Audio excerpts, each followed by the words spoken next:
Selama kurang lebih 120 menit ke depan, kita akan bersama-sama berdiskusi damai, bertanya kepada Yang Mulia Bante Utamo Mahatera, agar apa yang ada di dalam benak kita, agar apapun yang kita belum ketahui malam hari ini bisa terjawab. Seperti halnya Puja Lilin, tentunya tidak sedikit di antara kita yang masih belum memahami apa makna dan asal muasal Puja Lilin tersebut. Kemudian kalau kita melakukan Puja Lilin kebajikan ini, apa manfaatnya? Nah, malam hari ini saya akan memohon kepada Yang Mulia Bante Utamo Mahatera untuk memberikan penjelasan tentang hal ini. Dan nanti juga Bapak, Ibu, saudara-saudara sedama semuanya disilahkan untuk bertanya melalui Zoom ya, dengan cara angkat tangan ya, raise hand ya, jangan angkat tangan gini-gini nanti operatornya pusing ya kan, seperti yang disampaikan Bante Utamo beberapa waktu yang lalu. Atau Anda yang tengah menonton YouTube juga bisa menyimak dan melayangkan pertanyaannya melalui chat di YouTube. Nanti kita akan menjawab satu persatu tentunya. Untuk itu saya undang Yang Mulia Bante Utamo Mahatera untuk bergabung dengan kita semuanya. Silahkan Bante. Terima kasih atas kesempatan yang diberikan. Semoga perjumpaan ini memberikan manfaat dan memberikan kebahagiaan untuk kita semua. Yang terhormat juga kepada Bante Sugito yang saya muliakan, dan juga Samanera yang hadir di sini, serta semua partisipan ataupun semua yang ikut acara ini, semoga selalu berbahagia. Seperti yang tadi sudah disampaikan oleh pembawa acara bahwa memang ada beberapa orang ataupun mungkin juga banyak orang yang belum memahami tentang apakah sih sebetulnya yang menjadi dasar adanya puja lilin ataupun mungkin lebih tepat puja pelita ya pada awalnya. Jadi dulunya sebetulnya pada zaman-zaman dulu kan belum ada lilin. Jadi dulu adalah puja pelita. Kemudian karena kemajuan zaman, jadilah puja lilin seperti yang kesempatan ini diadakan oleh Wihara Buddha Sasana.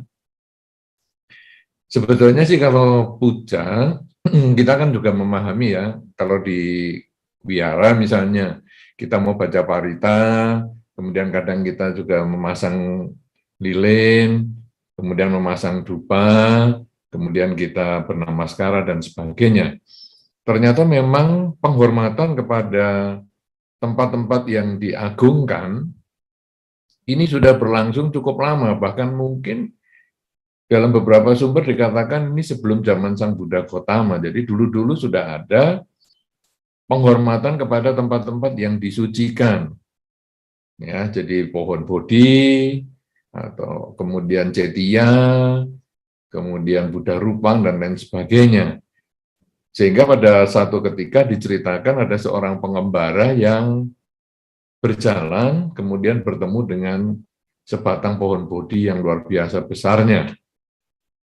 Lalu beliau bertekad, pengembara ini bertekad di depan pohon bodhi tersebut, mengucapkan tekad bahwa seandainya pohon bodhi ini bisa bercahaya, maka dia akan memberikan penghormatan.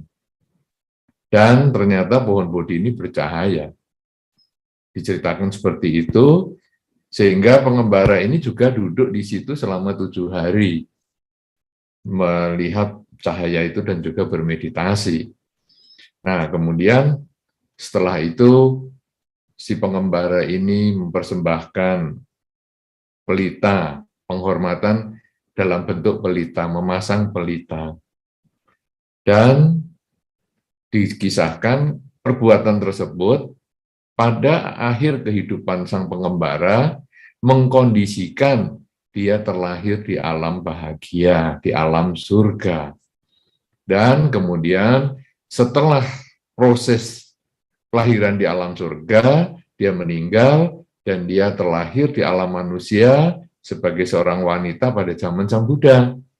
Dan dia, wanita ini, yang dulunya yang memberikan persembahan puja pelita tersebut di pohon Bodhi, pada zaman Sang Buddha, akhirnya beliau mencapai kesucian. Nah, sehingga hingga sekarang, orang masih kalau puja bakti, memasang lilin, memasang dupa, dan kemudian pada hari-hari tertentu, seperti yang sekarang diselenggarakan oleh Wihara Buddha Sasana, juga diselenggarakan puja lilin yang mungkin lebih dulunya bermakna puja pelita. Ya, inilah mungkin yang mendasari kenapa kita secara tradisi melakukan puja pelita atau memasang lilin ketika kita hendak puja bakti. Ya, begitu.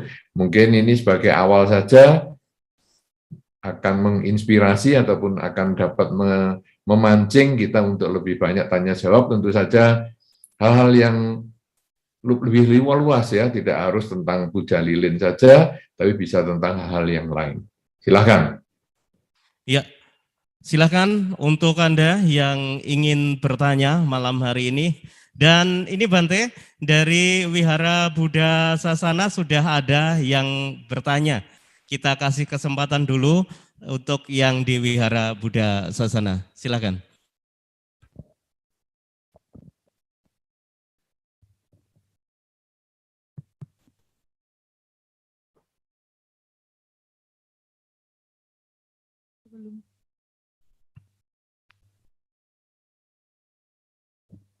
Ya, silakan.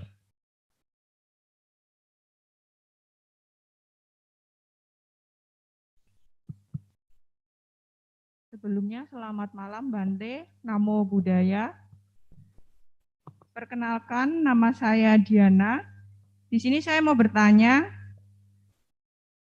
manusia memiliki banyak macam sifat dan karakter. Ada yang suka pamer harta kekayaan di media sosial, apapun yang dia punya, apapun yang dilakukan selalu dipamerkan di media sosial. Tetapi ketika di wihara ada kegiatan, pura-pura tidak tahu dan tidak mau tahu. Mohon Bante memberikan penjelasan tentang sifat dan karakter orang seperti ini dalam pandangan agama Buddha.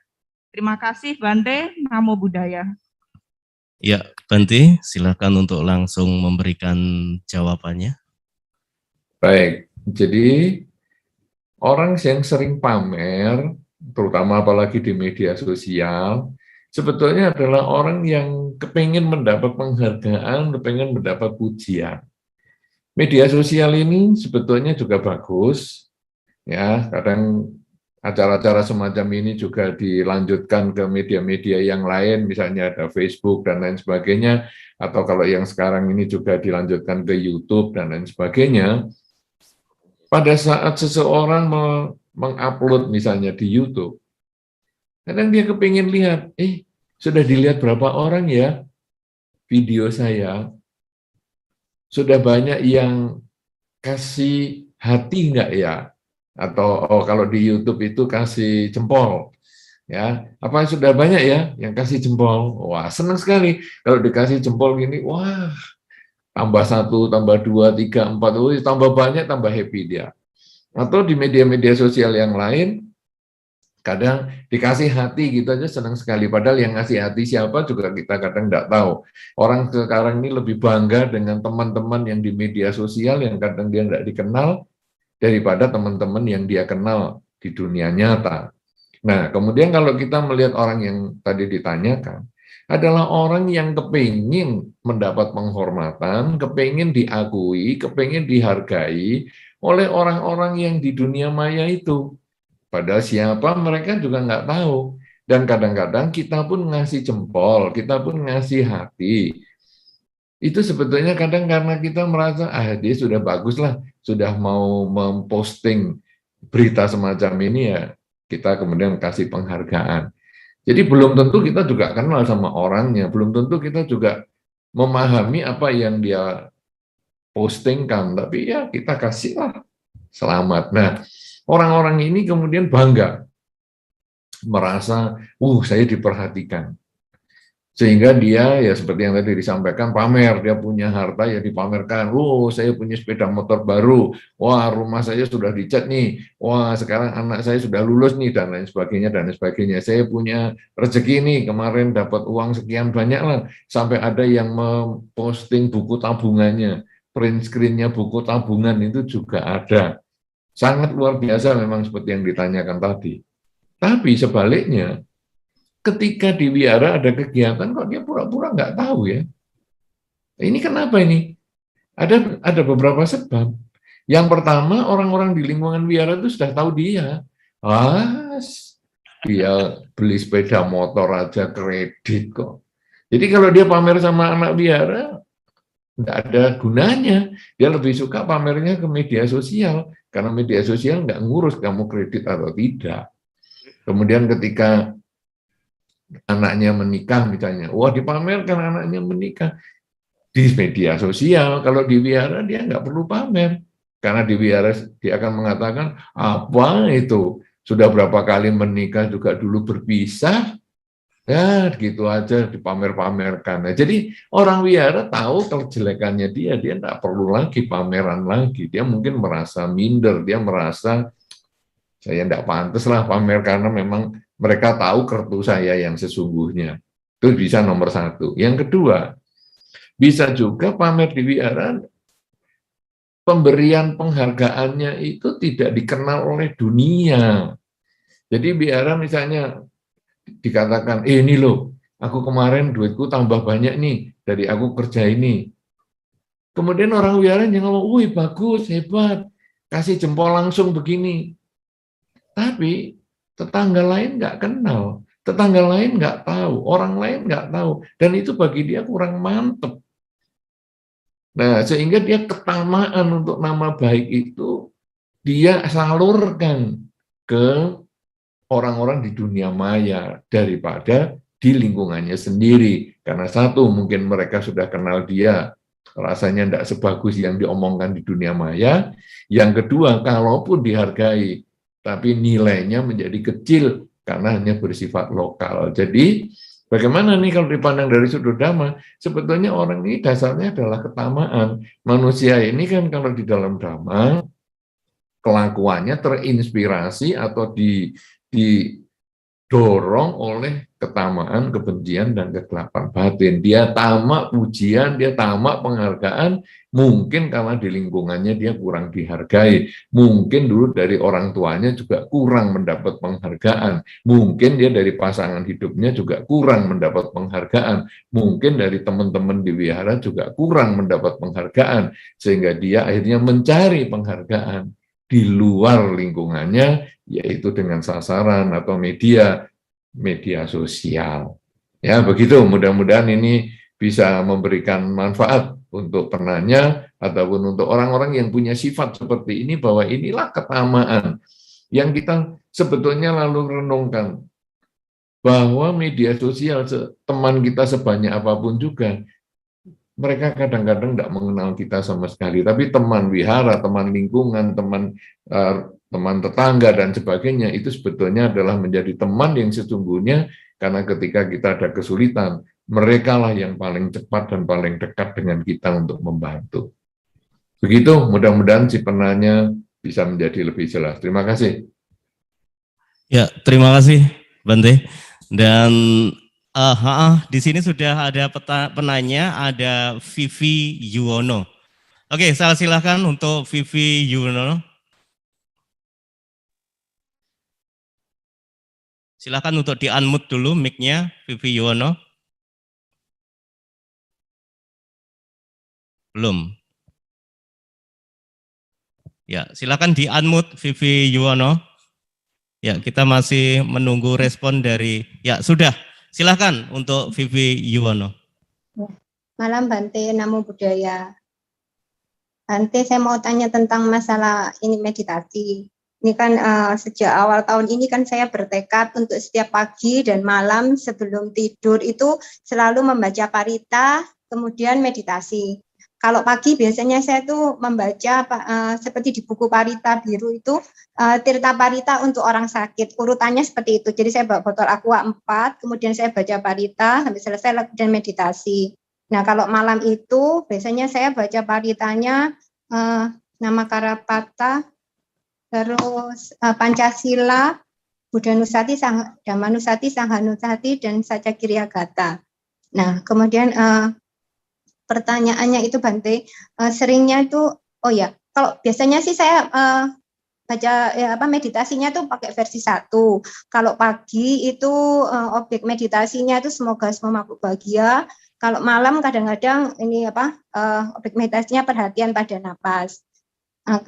Kesulitannya begini Bante, sekaligus pertanyaannya. Kadang-kadang sangat sulit kalau pagi itu kebanyakan saya itu kalau meditasi itu kadang-kadang agak tertidur gitu Bante. Nah terus akhir-akhir ini saya kalau tertidur itu kan ngelantur, tapi pikiran yang saya ucapkan dalam hati itu bukan semoga semua makhluk bahagia, tapi parita itu, tapi nggak tahu parita apa, parita yang kadang bisa ganti-ganti paritanya yang seperti yang saya baca itu. Selama ini saya nggak hafal parita sih Bante. Kalau misalnya meditasi selalu bawa buku parita baca dulu. Nah kalau malam juga begitu sih, agak mudah tertidur juga. Jadi mungkin dalam 10 kali meditasi itu mungkin hanya 1 yang fokus gitu. Jarang sekali. Nah, terus apa yang harus dilakukan Bante untuk meningkatkan kualitas meditasinya? Dan juga kalau misalnya tiap pagi saya bawa air untuk sama sekaligus baca Tirta Parita untuk orang sakit itu, airnya kemudian saya minum untuk sekeluarga. Itu apakah bisa bermanfaat? Dan apakah tidak apa-apa kalau tiap hari saya baca seperti itu Bante? Terus satu lagi Bante, kalau misalnya di tempat usaha itu ada yang saya sendiri agak jarang-jarang ke sana, sehari cuma sebentar-sebentar aja. Anak buah saya bilang katanya di sana sering kelihatan seperti anak kecil, seperti orang seperti wanita gitu. Tapi tidak semuanya Bante. Saya sendiri juga tidak pernah melihat sih. Nah, terus patidananya bagaimana ya Bante ya? Kalau yang saya ikut di wihara itu biasanya apa juga sudah mencakup di tempat usaha saya itu tadi. Bante, sekian Bante, mohon pencerahannya. Terima kasih. Baik, terima kasih Ibu Vivi. Ya, mestinya ini harus menyebutkan tempatnya ya, tapi kebetulan karena saya kenal Ibu Vivi ini sebetulnya tinggal di Sidoarjo. Ya, jadi cukup jauh juga dari Blitar. Ada pertanyaan, ada 2 ya, tapi baik saya jawab secara berurutan. Sebetulnya ini pertanyaannya 2 kelompok. Satu kelompoknya cukup banyak tadi pertanyaannya, sudah terutama pertanyaan yang pertama. Yaitu yang pertama tadi adalah tentang parita. Pembacaan parita itu adalah tradisi saja, sehingga Anda bisa bebas membaca. Misalnya pagi Anda membaca parita untuk kesehatan dengan pembacaan air, kemudian yang malam pembacaan singkat, Buddha Nusati, Dhamma Nusati, Sangha Nusati, dan Saca Kirya, itu boleh, tidak masalah. Ya. Kemudian apakah bisa kita tiap hari membaca parita kesehatan dan itu diminum? Apakah itu bermanfaat? Sangat bermanfaat. Karena sudah diselidiki oleh satu ahli di Jepang bahwa ada sebuah danau yang baunya busuk sekali, kemudian danau ini tidak bisa dimanfaatkan sama sekali. Untuk minum, untuk apa saja tidak bisa karena danau ini sangat kotor dan tercemar. Kemudian ahli ini mengundang untuk membacakan parita, mengundang para biku di Jepang sana untuk membacakan parita di danau tersebut. Setelah beberapa lama, akhirnya danau itu airnya menjadi lebih baik dan dapat dimanfaatkan untuk minum dan lain sebagainya. Sehingga ahli ini kemudian lalu berpikir, kok bisa ya parita ini bisa menghilangkan bau di danau itu, kemudian juga bisa untuk Misalnya saja, jadi tadinya tidak bisa untuk konsumsi, dikonsumsi airnya, sekarang kok bisa. Nah, kemudian ahli ini menyelidiki air. Air setelah dibacakan parita atau dibacakan doa, pokoknya digunakan untuk media konsentrasi, lalu air ini didinginkan, dibekukan, kemudian diselidiki kristal-kristalnya itu. Ternyata kristal-kristalnya itu beraturan. Setelah dibacakan doa itu ternyata kristalnya beraturan, sedangkan yang dijadikan contoh lain atau yang sebagai pedoman atau perbandingannya adalah air yang tidak dibacakan doa, kemudian juga didinginkan di suhu yang sama, kemudian diselidiki juga di bawah mikroskop. Ternyata air yang tidak dibacakan doa itu molekulnya lebih tidak beraturan. Nah, sedangkan air yang dibacakan parita itu lebih beraturan dan cenderung berbentuk segi 6. Dan itu air itu kemudian memberikan manfaat kalau digunakan untuk menjaga kesehatan ataupun juga diminum oleh orang yang kurang sehat, dia bisa menjadi lebih baik. Nah, sehingga kalau tadi Anda sekeluarga tiap hari minum seperti itu tentu akan bagus. Dan saya sarankan juga bukan hanya 1 gelas ataupun beberapa gelas untuk keluarga Anda, sangat baik juga menyimpan beberapa botol di tempat Anda sering membaca parita itu.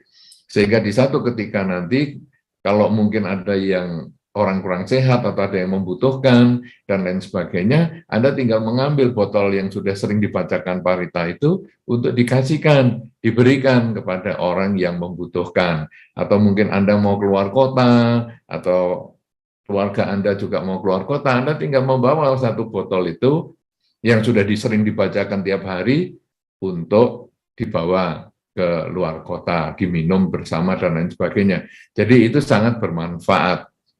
Kemudian sekarang kalau kita bermeditasi, meditasi itu sangat disarankan Anda menggunakan objek yang sama, pagi bangun tidur dan malam menjelang tidur itu sebaiknya sama.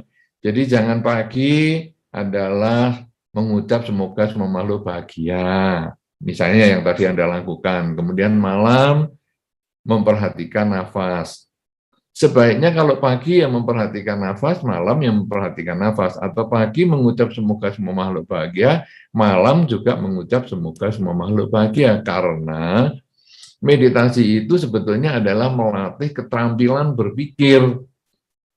Keterampilan berpikir itu Anda bisa latih kalau objeknya sama.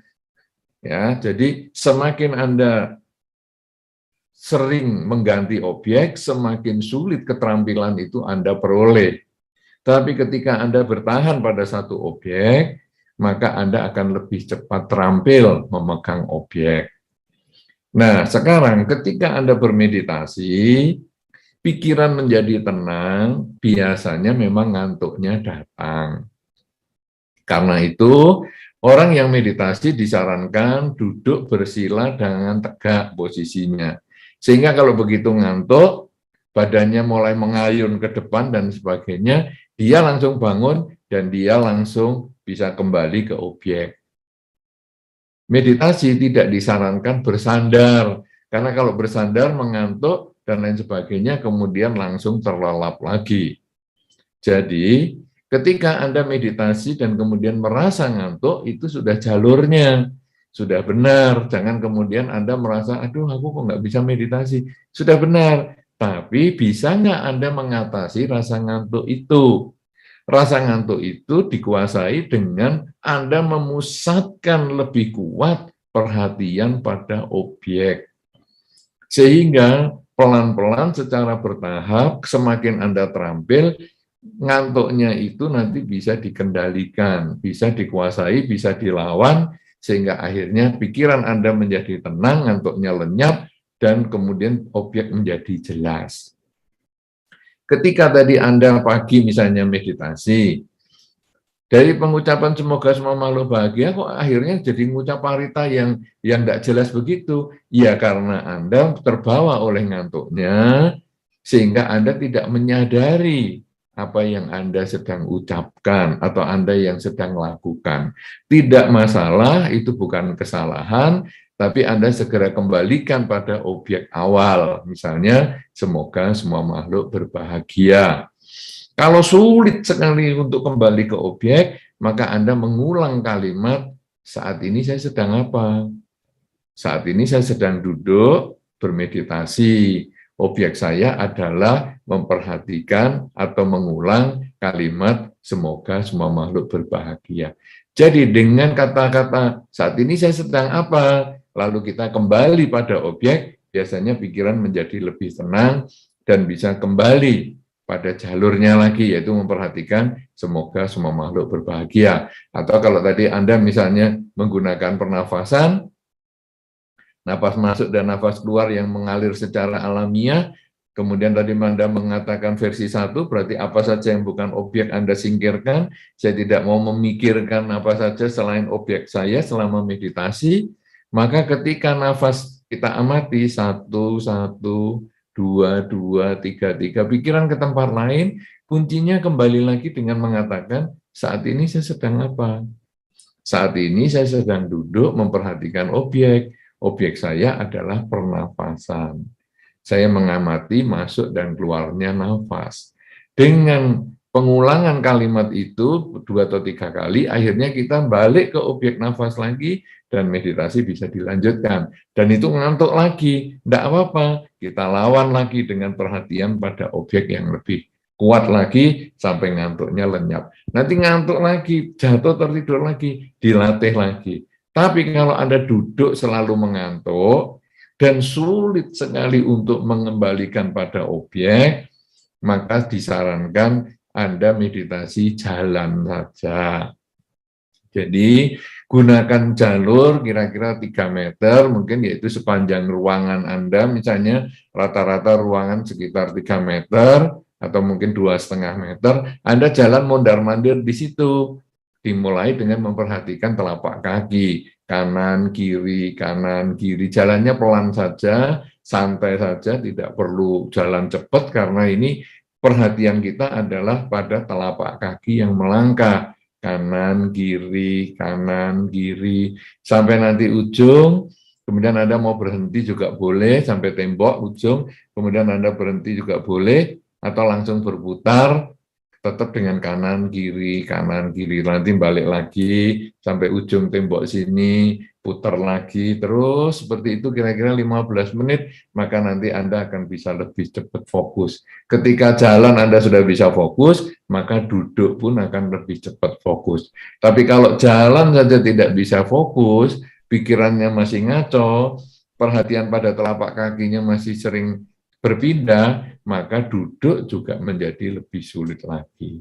Ya, ini 2 pertanyaan yang mungkin sudah terjawab semua. Mudah-mudahan bisa memberikan manfaat dan bisa menjadi satu wawasan juga bagi yang lain yang sedang mendengarkan kegiatan ini. Terima kasih. Silakan kepada pembawa acara.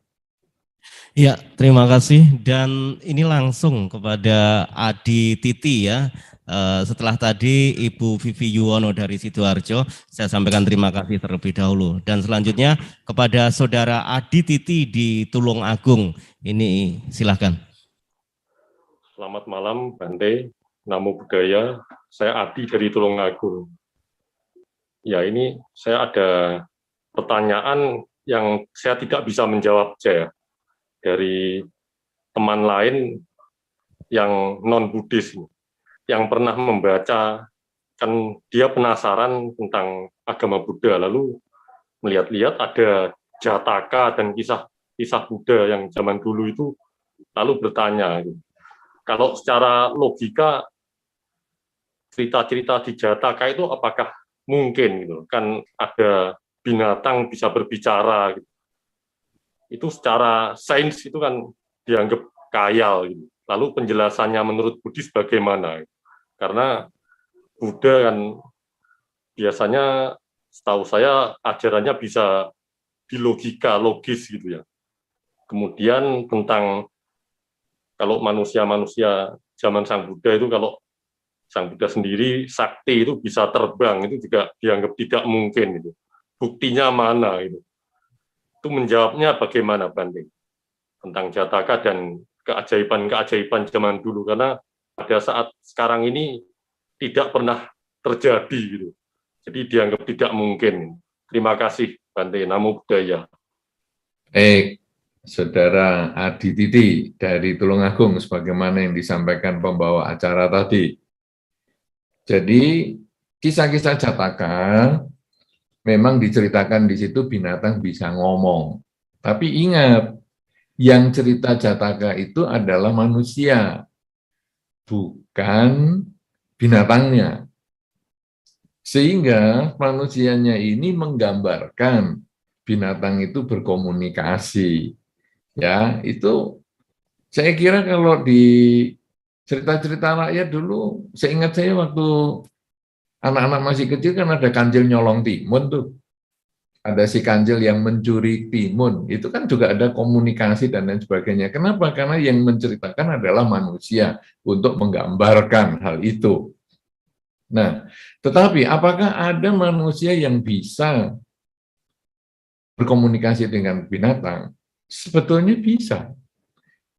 Beberapa orang di rumah tangga, kalau ada punya anjing misalnya, anjing itu bisa disuruh bermacam-macam.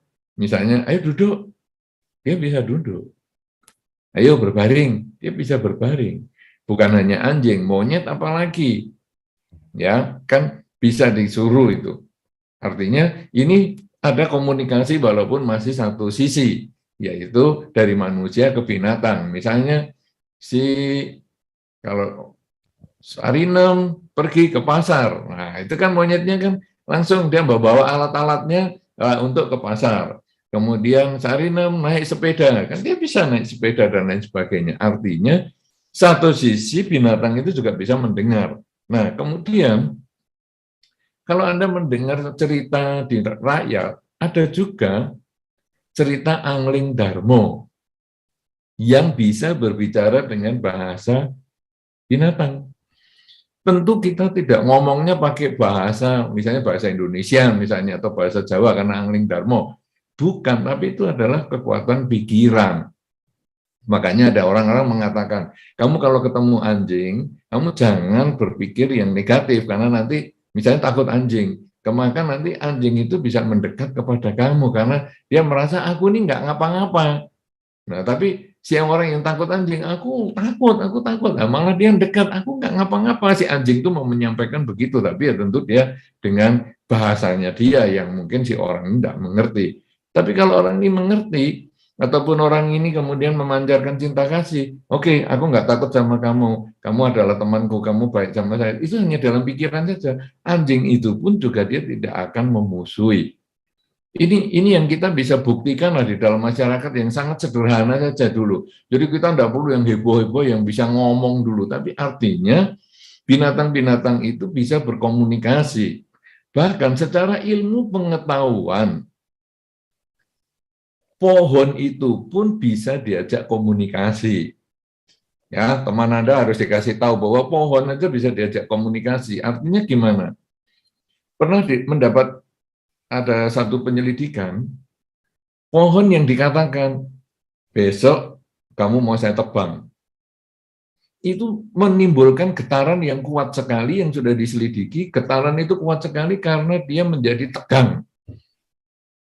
Sebaliknya ketika pohon itu diberi kalimat yang positif, kamu tumbuhlah, berbungalah dan berbuahlah dan lain sebagainya, itu nanti juga bisa. Pohon yang dulunya nggak berbunga dan berbuah itu akhirnya merespon yang positif juga. Itu ada. Jadi kita ini karena hidup dalam gelombang pikiran jadi bisa. Nah, melanjut pada yang binatang diajak ngomong. Kalau Anda membaca kisah riwayat Lungpoman atau Acanman Buridato. Itu di situ diceritakan Acanman itu waktu bermeditasi di hutan, bertemu dengan harimau, dia bisa mengajak komunikasi harimau itu. Dan dengan binatang-binatang yang lain juga dia bisa berkomunikasi. Acan Man itu masih di zaman-zaman yang masih dekat dengan kita, belum zaman Sang Buddha dulu. Artinya, kalau orang tidak bisa melihat matahari karena buta matanya, jangan mengatakan matahari itu tidak ada. Kalau dirinya tidak bisa, jangan mengatakan orang lain juga tidak bisa. Banyak hal yang bisa melakukan. Ya, kemudian yang kedua tadi tentang terbang.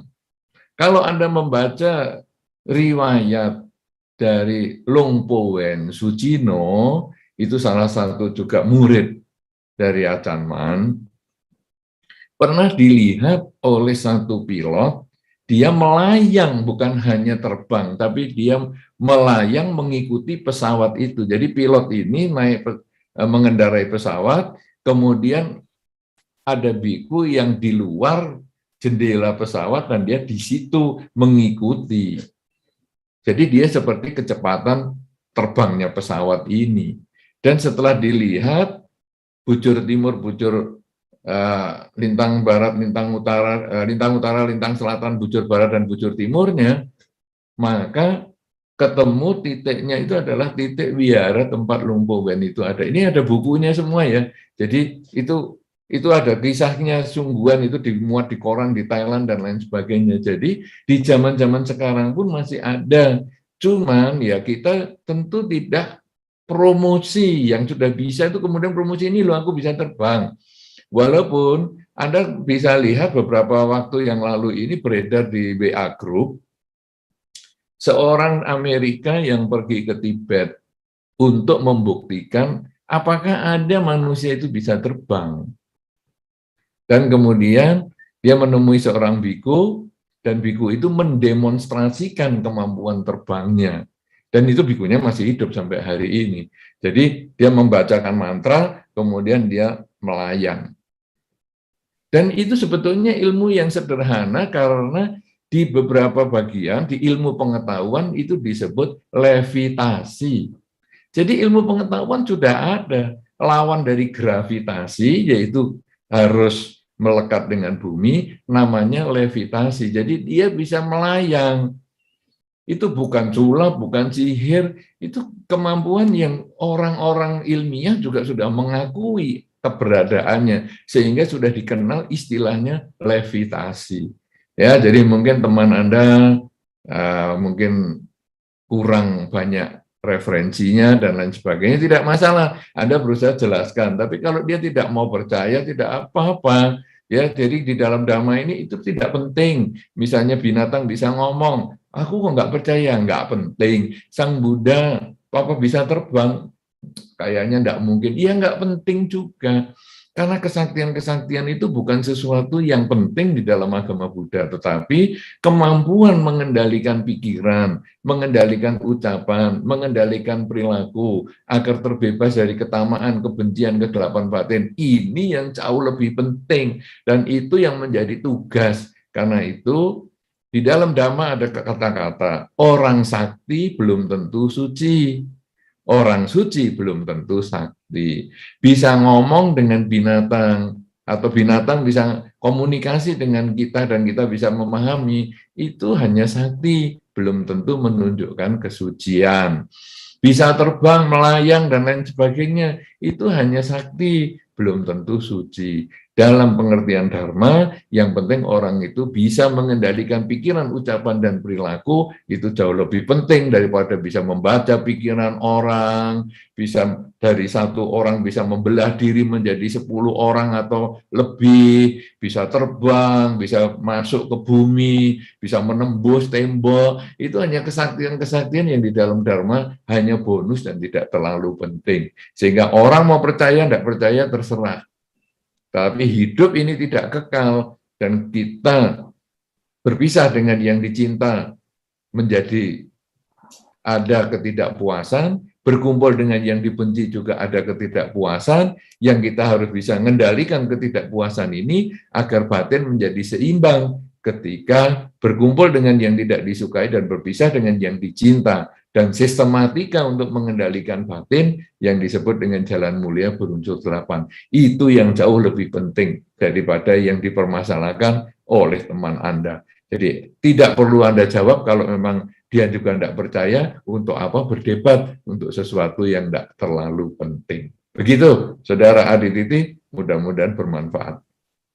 Terima Ya, kasih. seperti itu Adi Titi di Tulungagung. Semoga sudah paham dan puas dengan jawaban yang telah disampaikan Yang Mulia. Dan untuk yang di sini ada Titik Riani, juga ada Ibu Vivi Yuwono. Sementara bersabar dulu ya, kita kasih kesempatan yang di YouTube. Ini ada saudari atau Ibu Darsi Widya dari Pekalongan. Beliau bertanya, bagaimana cara mengatasi kesalahpahaman karena adanya salah pandang, apalagi sekarang komunikasi hanya lewat tulisan, miskom lewat WA, seperti itu pertanyaannya, Bante. Iya, sebetulnya komunikasi lewat tertulis ini mestinya lebih jelas ya. Jadi kita kalau ada kesalahpahaman, ini mungkin seperti yang tadi ditanyakan juga Saudara Adi Titi tadi. Jadi kalau sekarang dia merasa tidak cocok dengan pandangan kita berusaha menjelaskan. Tapi kalau sampai tidak bisa, tetap tidak cocok dengan pandangan kita, ya kita tidak usah maksa. Kalau sekarang orang itu punya salah pengertian dengan kita, ada miskomunikasi dengan kita berusaha jelaskan baik-baik. Kalau memang kita salah, ya kita minta maaf. Kalaupun kita tidak salah, ya tidak ada salahnya juga kita minta maaf. Tapi dia tetap ngotot, dia tetap tidak mau tahu. Ya sudah, kita tidak bisa maksa. Hidup ini seperti bertepuk tangan, itu butuh 2 tangan. Kalau kita sudah berusaha bertepuk, tapi dia tidak mau melayani, ya bagaimana lagi? Kita tidak bisa memaksakan kehendak kepada orang lain. Nah, sekarang di dunia yang kehidupan sekarang ini kan kita tertulis. Tertulis itu sebetulnya lebih mudah karena bisa dipelajari. Kalau orang ngomong kadang bisa lupa. Apa yang saya jelaskan tadi misalnya, sejak kita ketemu, mungkin Anda hanya menangkap sebagian kecil. Kecuali nanti Anda ulang lagi rekamannya ini, kemudian Anda akan bisa lebih memahami lagi. Diulang sekali, lebih mengerti. Diulang 2 kali, 3 kali, 4 kali, 10 kali, baru nanti akan lebih mengerti. Nanti beberapa bulan kemudian sudah lupa, kita ulang lagi, baru ngerti. Tapi tertulis, itu lebih jelas. Makanya kalau kita membaca buku dan lain sebagainya, lebih jelas. Apalagi kita bisa coret-coret. Nah, jadi misalnya kita pakai WA, kita kasih penjelasan. Kemudian masih nggak ngerti, ngotot gitu lah. Kita juga baca ngototnya itu di mana. Lalu kita kasih penjelasan lagi. Masih tidak jelas lagi, tulis lagi. Tapi kalau memang dibutuhkan, ya tidak ada salahnya. Kita ketemu dengan dia secara langsung, kemudian ya kita berkomunikasi, atau kita video call, atau kita mungkin dengan telepon, dan lain sebagainya, yang mungkin akan lebih membantu menjelaskan. Tapi kalau sampai di akhir upaya kita, entah itu dengan tulisan, entah itu dengan telepon, entah itu dengan video call, dan lain sebagainya, tetap tidak bisa mengatasi kesalahpahaman itu, dan kita juga sudah berusaha memanfaatkan ataupun kita meminta bantuan orang lain untuk menjelaskan bahwa maksud saya itu tidak seperti itu, tapi tetap dia ngotot saja, ya sudah, kita tidak bisa ngapa-ngapa lagi karena kita nggak bisa maksa orang lain. Kita hanya berusaha membuktikan bahwa saya memang maksudnya tidak seperti itu.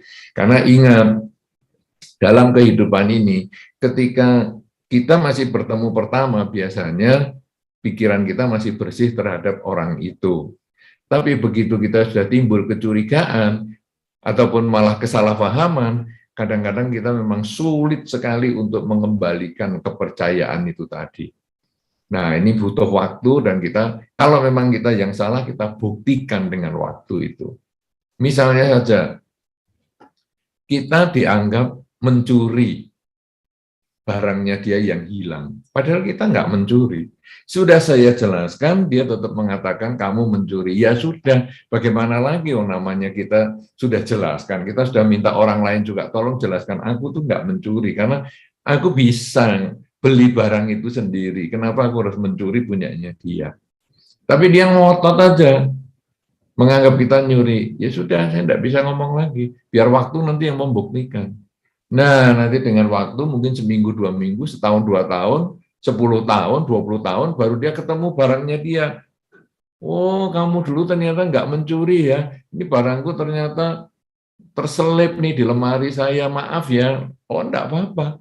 Aku sudah memaafkan kamu sejak awal, karena aku tidak punya salah paham dengan kamu. Kamu yang salah paham dengan saya. Kamu menganggap saya mencuri. Saya tidak mencuri, makanya saya tidak punya salah paham dengan kamu. Kamu yang salah paham dengan saya.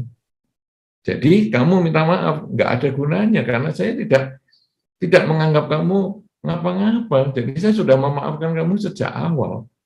Nah, dengan cara seperti itu, waktu kadang-kadang juga yang akan menyelesaikan kesalahpahaman tersebut. Ya, banyak hal nanti itu tekniknya untuk mengatasi kesalahpahaman. Yang penting Anda sudah berusaha menjelaskan dan Anda tidak melakukan itu.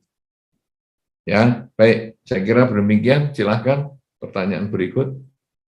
Baik, terima kasih. Saya kasih kesempatan selanjutnya untuk Titi Riani. Silahkan sebutkan dari mana. Silahkan. Terima kasih. Selamat malam, Bante. Perkenalkan, saya Titi dari Wiara Samagi. Saya mau bertanya, Bante, bagaimanakah karma kita di masa lampau sehingga saat ini kita terlahir di lingkungan orang-orang dekat kita yang mempunyai karakter keras, mudah marah. Begitu pula dengan kita mempunyai teman juga mempunyai karakter seperti itu. Tapi kita bisa memahami. Tapi yang namanya kita manusia ya Bante masih banyak belajar dalam proses untuk sabar. Kadang kita juga merasa bosan dan lelah gitu Bante menghadapi orang-orang seperti itu. Terima kasih Bante, selamat malam. Baik. Jadi kita ini memang dilahirkan karena karma kita. Kita tidak bisa milih orang tua. Saya mau lahir di orang tua yang sana, jangan orang tua yang ini, kita nggak bisa. Kita juga tidak bisa memilih lahir di negara tertentu. Saya mau lahir di negara sana, jangan negara ini, nggak bisa.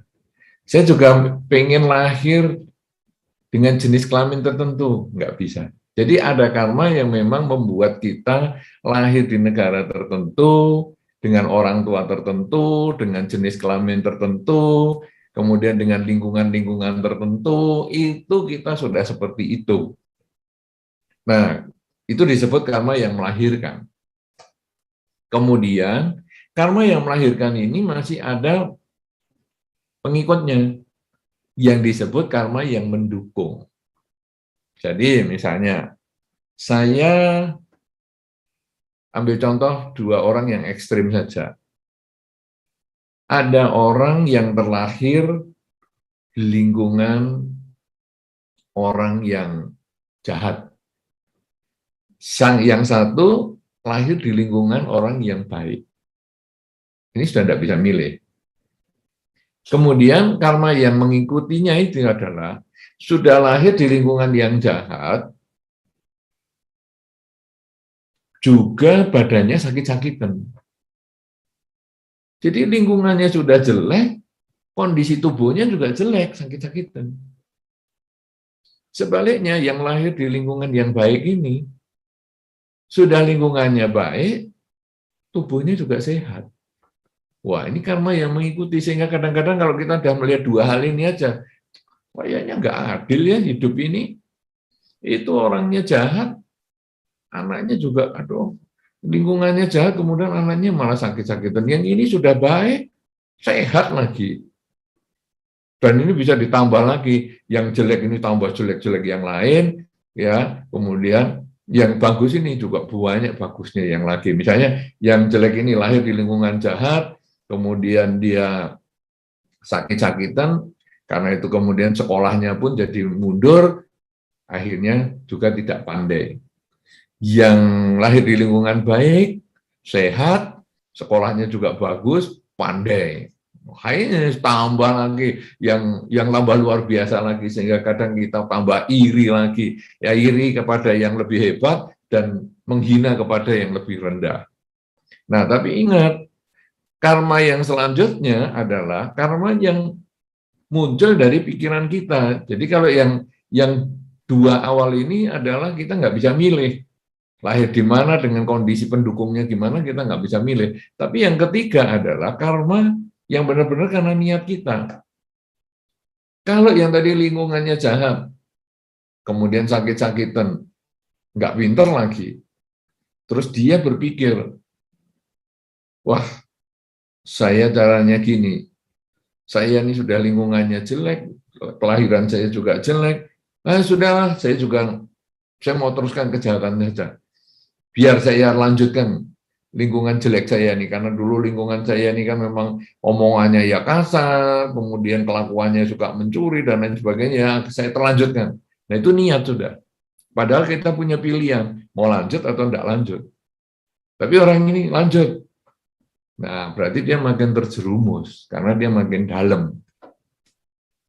Sebaliknya yang di lingkungan yang baik, pandai, sehat.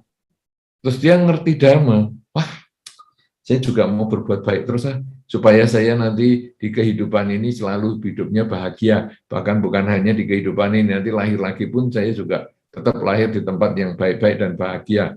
Jadi dia terus mengembangkan kerelaan, kemoralan, dan konsentrasi dengan baik. Maka hidupnya dia juga makin bahagia karena dia juga punya pilihan. Apakah dia mau mengembangkan kerelaan, kemoralan, dan konsentrasi? Apakah dia mau memanfaatkan kepandaiannya, kekayaannya, kesuksesannya ini untuk jahati orang misalnya? Ini pilihannya dia. Nah, jadi sekarang pilihan dia ini yang mengubah atau menambah karma yang sedang dijalani. Sekarang kalau misalnya yang tadi terlahir di lingkungan yang jelek ini, sakit-sakitan, sekolahnya tidak pandai. Tapi dia kemudian ingat dharma. Saya ini sudah lahir di lingkungan yang tidak baik, sakit-sakitan. Ini kan berarti saya sedang memetik buah karma buruk. Sudahlah, mulai sekarang saya bertekad untuk menjalankan kerelaan, kemoralan, dan konsentrasi. Saya terus berbuat baik semaksimal mungkin. Maka niat baik ini satu ketika bisa memotong karma yang sebelumnya sudah dijalani. Jadi orang yang lo lihat, ini kok baik ya, padahal dia dari lingkungan yang tidak baik. Cobalah saya kasih kerjaan yang sederhana dulu, bisa nggak orang ini dipercaya? Oh ternyata bisa ya. Wah kalau gitu nih memang orangnya ini beda nih sama lingkungannya. Sehingga akhirnya orang ini mungkin disekolahkan, sehingga dia menjadi lebih pandai, orang ini kemudian diberi fasilitas kesehatan, akhirnya menjadi lebih sehat, kemudian juga dia kemudian diberi pekerjaan yang layak, dan akhirnya dia bisa keluar dari lingkungan yang jelek itu. Karena apa? Dia bisa memotong lingkungan yang jelek ini, karena dia mengembangkan kerelaan, kemoralan, dan konsentrasi tadi, melakukan kebajikan, sehingga dia memotong lingkungan jeleknya. Sekarang bagaimana yang baik ini tadi? Di lingkungan yang baik, pandai, sehat lagi. Kalau tadi yang pertama contohnya adalah dia kemudian melanjutkan dengan mengembangkan kerelaan, kemoralan, dan konsentrasi. Akhirnya dia makin sukses, makin baik, makin pandai, dan banyak teman, dan lain sebagainya. Tapi kalau sekarang dia punya niat untuk berbuat jahat, mungkin dia memanfaatkan kepandaiannya, mungkin memanfaatkan kesuksesannya, dan lain sebagainya, akhirnya dia ditangkap polisi. Ditangkap polisi karena dia melakukan kejahatan. Dan kemudian dia akhirnya hidupnya bertahun-tahun di penjara. Nah, hasilnya apa ini? Kepandaiannya dia, lingkungannya dia yang baik, akhirnya tercemar karena kelakuannya dia. Nah, ini memotong karma baik yang sedang dia jalani. Karena apa? Karena pikirannya dia, niatnya dia tidak baik. Nah, jadi 4 jenis karma ini yang kita harus mengerti. Karma yang melahirkan kita tidak bisa milih. Ya, Anda tadi dilahir di lingkungan yang keras dan lain sebagainya, Anda tidak bisa milih. Kemudian karma yang melahirkan ini ada buntutnya yang mendukung. kehidupan Anda tadi. Jadi Anda sendiri mungkin juga punya problem, punya masalah, sehingga kadang-kadang bisa sabar, kadang-kadang tidak bisa sabar, dan lain sebagainya, menghadapi mereka, itu betul. Tapi sekarang Anda juga punya pilihan untuk mengembangkan kerelaan, kemoralan, dan konsentrasi. Misalnya ketika Anda jengkel dengan mereka, Anda diem. Jangan mengeluarkan omongan apapun juga. Jangan bertindak apapun juga, diam. Kalau sampai nggak tahan, masuk kamar dulu, diem, menyendiri. Nah, ini sebetulnya Anda mulai mengembangkan kerelaan melepaskan ego Anda. Untuk apa tuh saya melawan emosi dengan mereka? Sudahlah, saya diem. Nah, ini Anda mengembangkan kerelaan. Kemudian Anda juga mengembangkan kemoralan. Anda mengendalikan ucapan, mengendalikan kelakuan Anda. Apalagi Anda bisa mengembangkan pikiran positif. Sudahlah, biar mereka bahagia. Semoga semua makhluk bahagia. Semoga semua makhluk bahagia. Tiap kali kita jengkel dengan orang-orang itu, semoga mereka bahagia. Semoga semua makhluk bahagia. Nah, karena Anda punya pikiran yang baik, ucapan yang baik, dan perilaku yang baik, ketika karma baiknya cukup, Anda bisa memotong karma-karma buruk yang Anda sedang jalani itu, sehingga Anda mungkin satu ketika bisa bekerja di luar kota, atau Anda terkondisi untuk hidup di kondisi yang lebih nyaman dari yang sekarang, dan lain sebagainya, sehingga Anda merasakan, karma baiknya kok luar biasa ya, sekarang aku bisa hidup lebih bahagia, lebih tenang, lebih damai, dan lain sebagainya. Tapi kalau Anda tinggal di lingkungan yang seperti itu, kemudian Anda sudah didukung oleh karma-karma dengan masalah yang banyak, kemudian Anda berpikir yang negatif lagi, lawan mereka, hajar mereka, mereka ngomong apa satu kata, Anda hajar 10 kata yang jelek, mereka bertindak sesuatu yang jelek, Anda lawan dengan 10 kali kejelekan, dan lain sebagainya. Pikiran Anda hanya diisi juga kebencian, kapan mereka ini mati, kapan mereka sakit, aku sudah bosan dengan mereka, dan lain sebagainya. Maka Anda menambah garam di luka Anda.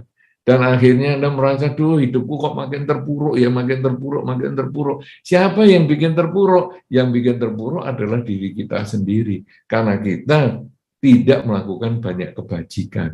Nah, jadi sekarang kuncinya adalah lakukan kebajikan dengan pikiran, ucapan, dan perilaku. Sehingga ketika Anda dalam kondisi yang terpuruk, maka terpuruknya itu tidak lama, untuk akhirnya Anda bisa bangkit lagi, mungkin di lingkungan yang lebih sesuai, yang lebih baik. Ya, tapi ketika Anda sudah ada di lingkungan yang baik, tetap lakukan kebajikan dengan pikiran, ucapan, dan perilaku, agar Anda akan lebih bertahan lama di tempat yang baik, bahkan bisa menjadi lebih baik lagi daripada lingkungan Anda. Begitu yang bisa saya sampaikan, dan ini mungkin menjadi inspirasi untuk orang-orang yang lain, karena kondisi seperti ini sering dialami. Anda tinggal di keluarga yang baik, jangan sombong karena Anda harus terus mengembangkan kebajikan agar Anda tetap bahagia, bahkan lebih bahagia dari mereka. Ada di lingkungan keluarga yang tidak baik, jangan putus asa, lakukan banyak kebajikan agar Anda suatu ketika bisa merasakan kebahagiaan akibat buah kebajikan yang sudah Anda lakukan untuk waktu yang lama. Gitu ya. Saudari Titi, semoga bermanfaat. Saya kembalikan kepada pembawa acara. Silakan. Terima kasih, pertanyaan yang luar biasa yang seperti dijelaskan Yang Mulia tadi, bahwa pertanyaannya bisa menginspirasi untuk kita semuanya, bukan sekedar untuk Saudari Titi saja. Oke, luar biasa. Dan selanjutnya saya silahkan, di sini ada Ibu Lulu, ya, silahkan untuk di-unmute. Ibu Lulu, berasal dari mana disebutkan? Namo Buddhaya, Bante, saya Lulu dari Tangerang, Banten. Izin bertanya, di rumah kami sering kedatangan tamu. Walaupun saya tidak bisa melihat wujudnya, tapi saya bisa mencium aromanya dan merasakan kehadirannya. Biasanya yang saya lakukan untuk menyikapi kondisi tersebut adalah dengan saya mengucapkan, siapapun Anda yang hadir di sini, semoga dengan jasa kebajikan yang telah kami lakukan selama hidup dapat memberi kondisi kepada Anda untuk berbahagia. Semoga kebahagiaan yang kami rasakan menjadi energi positif bagi Anda untuk berbahagia. Pertanyaan saya, mengapa mereka suka datang ke rumah kami? Yang kedua, bagaimana cara yang benar untuk menyikapi kondisi tersebut, Bante? Dan terima kasih kepada admin Wihara Buddha Sasana yang sudah mengajak saya untuk pulang kampung secara virtual. Terima kasih. Baik, memang Ibu Lulu asalnya dari Blitar atau bagaimana? Nggih, Bante. Oh, Blitar mana nih? Boro Buneng, juga. Bante. Nggih. Buneng. Oh, ya bagus. Nah, ini pertanyaan Ibu Lulu ini mengingatkan pertanyaan Ibu Vivi yang tadi belum terjawab tentang makhluk halus. Ya, minta maaf Ibu Vivi, tadi saya kurang menjawabnya. Jadi pertanyaannya hampir sama tadi dengan Ibu Vivi, yaitu kalau dia tadi rumahnya kosong, rumahnya jarang didatangi, kemudian banyak orang melihat di situ ada makhluk. Nah, ini Bu Lulu juga sama, yaitu ada makhluk di rumahnya. Pertanyaannya adalah bagaimana ya sekarang? Kenapa mereka datang ke rumah saya? Nah, sebetulnya kadang-kadang mereka itu adalah keluarga kita di kehidupan yang sebelumnya. Makanya kita tidak disarankan secara Buddhis kejam kepada mereka. Misalnya, ayo kita panggil, kita hajar, kita usir. Jangan, karena mereka ini kadang adalah leluhur kita di kehidupan yang sebelumnya. Mungkin ayah dan ibu kita di kehidupan kita yang sebelumnya. Mungkin kakek dan nenek kita dari kehidupan sebelumnya yang mungkin melekat dengan kita. Kita nggak kenal mereka, tapi mereka kenal kita. Karena mereka umurnya lebih panjang daripada kita. Sehingga ketika dulu sudah pernah jadi anaknya mereka, misalnya ketika kita sudah meninggal, dia masih tahu, oh ini sekarang dia lahir sebagai si A ini. Nah, dia ikuti. Nah, ngapain ikut? Macam-macam. Dia mungkin mau melindungi kita sebagai pelindung, atau mungkin dia minta pelimpahan jasa. Nah, sebetulnya apa yang disampaikan Ibu Lulu tadi sudah betul, yaitu mengucapkan saja, ya semoga dengan kebajikan yang saya lakukan ini, kamu siapapun juga, semoga kamu berbahagia. Ya, kita tidak perlu ngusir ya, jadi kamu pergi ke sana, enggak usah. Kadang-kadang mereka juga sudah tinggal di situ untuk waktu yang lama. Ya, waktu itu kan leluhur kita, iya betul itu leluhur kita. Tapi kita bisa sampai di tempat itu kadang-kadang juga terkondisi karena leluhur kita. Ini yang menjadi sebab kenapa kadang-kadang kita kalau membeli rumah kok jadi gampang ya. Padahal rumah itu dulu sudah didatangi banyak orang kok nggak jadi beli-beli. Kenapa? Karena mungkin itu leluhur kita nungguin kita. Sampai kita datang, sehingga begitu kita datang, langsung semuanya lancar. Tapi kalau orang lain, ini bukan keluarga saya biarkan aja, biar enggak ada kejadian. Itu juga ada cerita-cerita semacam itu. Nah, jadi sekarang Ibu mengatakan, semoga dengan kebajikan yang saya lakukan ini, membuahkan kebahagiaan untuk mereka. Silakan, ini Ibu Vivi juga boleh mengucapkan kalimat itu. Jadi pelimpahan jasa bisa hanya dengan kata-kata saja. Atau Anda sengaja melakukan perbuatan baik atas nama mereka. Jadi misalnya hari ini saya mau berbuat baik apa nih? Saya mau misalnya kirim barang ke panti asuhan atas nama para leluhur ini. Bisa. Atau Anda ikut dengan upacara-upacara patik dana di wihara-wihara ataupun di mana saja. Ataupun kadang Anda berdana makan kepada para biku misalnya, dan kemudian Anda melakukan pelimpahan jasa, itu sudah boleh. Jadi pelimpahan jasa ini yang penting Anda ucapkan dalam batin. Ya, jadi bahkan Anda hanya membaca parita. Pagi bangun tidur Anda membaca parita meditasi, kemudian Anda mengucapkan tekad. Semoga dengan kebajikan yang saya lakukan pada pagi hari ini akan membuahkan kebahagiaan untuk semua makhluk yang berhubungan karma dengan saya di lingkungan saya ini. Semoga mereka berbahagia. Semoga semua makhluk berbahagia. Anda ulang-ulang kalimat itu dan itu akan memberikan manfaat. Ya, jadi makhluk-makhluk itu ada kemungkinan keluarga Anda sendiri di kehidupan-kehidupan yang sebelumnya. Kemudian cara pelimpahan jasa yang Anda lakukan sudah benar. Pada prinsipnya adalah semoga dengan kebaikan yang saya lakukan ini membuahkan kebahagiaan untuk mereka. Dan pelimpahan jasa tidak selalu harus berbiaya. Karena dengan Anda hanya membaca parita, bermeditasi, Anda juga bisa melakukan pelimpahan jasa. Ya, dan itu, saya sudah melakukan pelimpahan jasa sudah lama kok, belum hilang-hilang makhluknya. Tidak apa-apa. Yang penting saya sudah selalu melakukan pelimpahan jasa karena mungkin jumlah jasa yang dia miliki masih kurang. Pelimpahan jasa prinsipnya adalah mengkondisikan makhluk lain berbahagia atas kelakuan Anda. Itu ibaratnya Ibu Lulu orang Buneng, orang Blitar, kemudian sekarang tinggal di Tangerang. Nah, mungkin keluarga yang di Buneng ada, yang di Blitar ada. Nah, kemudian Ibu Lulu menyampaikan pesan, misalnya Ibu Lulu satu ketika punya bentuk kebahagiaan, mungkin apakah bisa beli rumah, ataukah punya rezeki tertentu, kemudian menyampaikan pesan ataupun menyampaikan informasi kepada keluarga yang ada di Buneng, di Blitar misalnya. Aku sekarang barusan dapat rezeki gini-gini loh. Nah, keluarga yang di Blitar ini merasa bahagia. Oh, syukur, bagus, mau dana.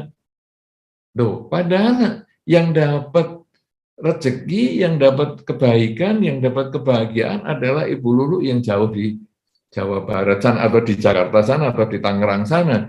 Nah, sedangkan yang di Blitar ini hanya dapat informasi.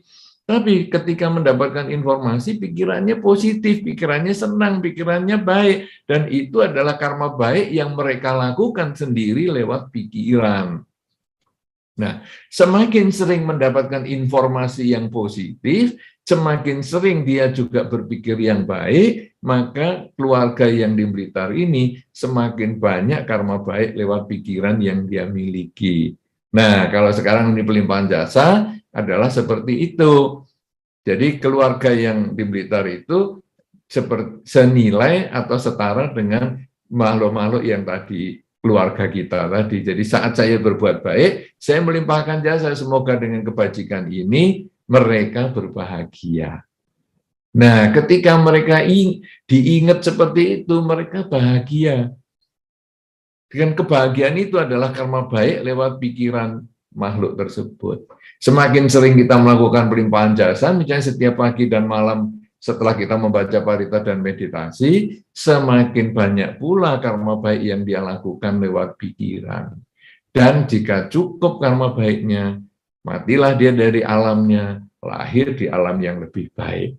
Dan nanti keluarga ibu sudah tidak ketemu lagi dengan makhluk-makhluk itu. Begitu ya. Mudah-mudahan ini sudah bisa menjawab semua pertanyaan, termasuk menjawab pertanyaan Ibu Vivi yang tadi ketinggalan. Begitu Ibu Lulu. Cukup? Ya, terima kasih Bante. Ya, baik, sekali lagi terima kasih buat Ibu Lulu yang di Banten ya. Dan untuk yang di Zoom ditahan dulu, mohon bersabar. Kita beri kesempatan sekali lagi yang menyimak melalui YouTube. Di sini ada Dita Cito dari Tangerang menanyakan begini Bante, apakah minum minuman beralkohol seperti anggur dianggap pelanggaran sila, meskipun sebenarnya tujuannya bukan untuk mabuk-mabukan, tetapi hanya untuk menghangatkan tubuh. Seperti itu Bante. Iya, di dalam Pancasila Buddhis, 5 sila, sila yang kelima, itu sebetulnya adalah aku bertekad melatih diri untuk menghindari mabuk-mabukan atau minum, makan barang-barang yang dapat memabukkan. Jadi tekadnya itu adalah tidak makan atau minum barang-barang yang dapat menghilangkan kesadaran. Bukan masalah jumlah, bukan masalah mabuk atau tidak mabuk, tapi minum atau makan barang-barang yang dapat menghilangkan kesadaran. Jadi kalau di dalam Dhamma disampaikan, walaupun kita makan permen yang isinya ada alkoholnya, dulu ada itu, di zaman dulu, saya tidak tahu apakah zaman sekarang masih ada, permen kayak permen coklat, kemudian kalau kita sudah kulum untuk beberapa waktu lama, di dalamnya itu ada alkoholnya, ada kayak whisky dan lain sebagainya. Nah, itu hanya setetes. Tapi di dalam Dharma itu sudah termasuk pelanggaran sila yang kelima. Jadi Anda tadi mengatakan minum hanya untuk menghangatkan tubuh dan sebagainya, itu jelas pelanggaran. Nah, problemnya sekarang apakah ini terpaksa atau tidak? Ada beberapa kondisi, misalnya tinggal di satu daerah yang sangat dingin sekali, ya mungkin perlu penghangatan. Tetapi apakah itu hanya alasan kita, padahal sebetulnya kita nggak minum juga nggak ngapa-ngapa, asal kita berselimut yang tebal misalnya, atau mendiang, memasang api, ya, di bahasa Jawanya kan diang-diang itu apa ya, memasang api misalnya, kemudian kita duduk di dekat api, ya itu juga bisa. Kenapa harus pakai minum? Bahkan sekarang di negara-negara yang bermusim dingin sekalipun, di sana sudah ada kelompok-kelompok yang menghindari alkohol. Artinya, kelompok-kelompok ini juga bisa bertahan hidup walaupun mengalami udara yang sangat dingin. Jadi, teori Anda untuk menghangatkan tubuh itu menjadi tidak tepat.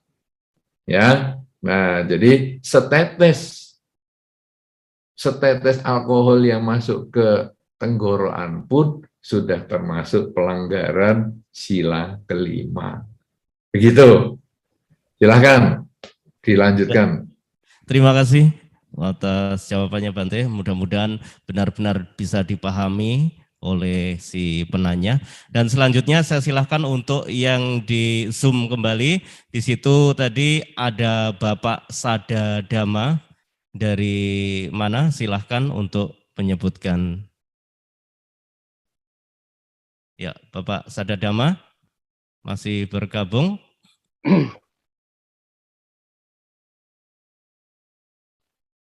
Terima Ya, Bapak. kasih atas kesempatan yang diberikan. Selamat malam Bante, Namo Buddhaya. Dari mana? Saya siapa ini? Ya, Agus dari Ngunut Bante. Oh, Pak Agus, ya. Silakan Pak. Oh, sinyalnya putus, makanya tadi hilang. Iya Pak Agus, dikondisikan sinyalnya Pak Agus, memerah di sini sinyalnya. Ngelek-ngelek ini. Iya, silakan dilanjutkan. Begini Bante, yang saya mau tanyakan bahwa sesuai dengan petunjuk bahwa hidup ini harus dilaksanakan.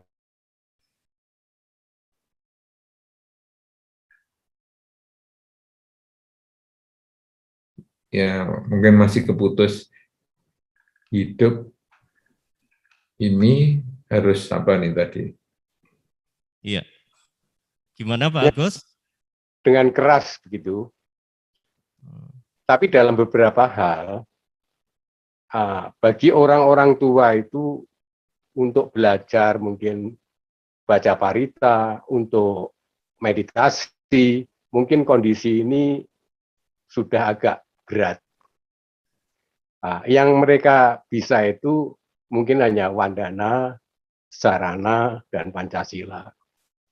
Mohon Bante berkenan memberikan pencerahan apa yang harus dilakukan agar hidup ini tidak jatuh. Akhirnya yang artinya itu bisa langsung terus maju. Demikian Bante.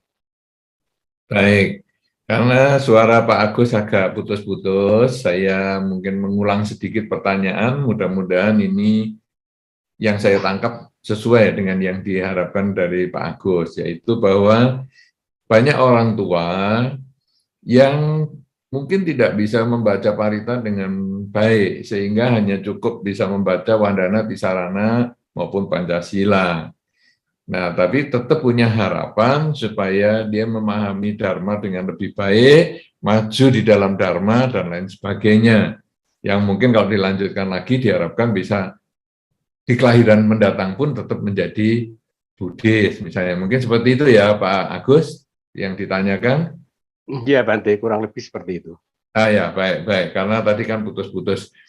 Nah, jadi begini Pak Agus, tidak perlu kita itu bisa membaca parita yang hebat-hebat. bisa membaca Wandana, Tisarana, dan Pancasila aja sudah bagus sekali. Ya, kemudian kita lalu memahami bahwa agama Buddha itu bukan pembacaan paritanya yang penting, tetapi adalah perilaku di dalam kehidupan sehari-hari. Bagaimana dia bisa mengendalikan pikiran, mengendalikan ucapan, dan mengendalikan perbuatannya. Bahkan di dalam Dharma disampaikan dulu peraturan-peraturan kebikuan awal itu di kehidupan yang sebelumnya atau Buddha-Buddha yang sebelumnya itu hanya kurangi kejahatan, tambah kebaikan, dan sucikan pikiran. Sehingga itu yang dikatakan inti ajaran para Buddha. Kurangi kejahatan, tambah kebaikan, sucikan pikiran. Hanya itu saja. Dan ini juga yang diajarkan di dalam Dhamma, kurangi kejahatan, tambah kebaikan, dan sucikan pikiran. Sehingga dikatakan pula dari banyak sumber Dhamma, kurangi kejahatan itu menjadi Winaya Pitaka, karena Winaya Pitaka itu isinya tidak boleh begini, tidak boleh begitu, dan seterusnya. Kemudian tambah kebajikan, itu dikatakan seperti Sutta Pitaka, karena isinya adalah perlu melakukan ini, perlu melakukan itu. Kemudian sucikan pikiran, dikatakan itu adalah Abhidhamma Pitaka, bagaimana dia mempelajari pikiran-pikiran gerak-geriknya dan lain sebagainya, ya, olah pikiran dan lain sebagainya. Nah, sehingga kalau orang tua tadi bisa membaca Wandana, Tisarana, dan Pancasila itu sudah bagus. Nah, sekarang bagaimana supaya dia lebih meningkat? Ya tentu diajarkan mengurangi kejahatan, tambah kebaikan, sucikan pikiran. Loh, bagaimana ini mengurangi kejahatan? Kejahatan itu kita sudah tahu, yaitu kalau ukurannya adalah kalau saya tidak mau digitukan, jangan melakukan itu kepada orang lain. Saya tidak mau dimaki, maka jangan memaki orang lain. Saya tidak mau disakiti, maka jangan menyakiti orang lain. Itu sangat mudah ukurannya. Kemudian tambah kebajikan. Kebajikan itu apa? Saya ingin dapat apa dari orang lain? Saya ingin diperhatikan, maka perhatikanlah orang lain. Saya ingin dicintai, maka mencintailah orang lain. Kemudian sucikan pikiran, yaitu kita sering mengucapkan dalam pikiran, semoga semua makhluk bahagia, semoga semua makhluk bahagia. Nah, dengan memberikan pesan kepada orang tua, 3 hal ini saja, kurang kejahatan, tambah kebaikan, dan sucikan pikiran, maka itu sudah bisa mengkondisikan dia hidup dalam Dharma, praktek Dharma di kehidupan sekarang, bahkan mungkin di kelahiran yang berikutnya pun bisa tetap Buddhis. Wah, tapi kok sulit yang ingat semua? Oke, kalau begitu selain membaca Wandana, Tisarana, Pancasila, bisa nggak mengulang terus, semoga semua makhluk bahagia? Waduh, kok nggak bisa ya? Ya sudah, cukup membaca Wandana saja misalnya.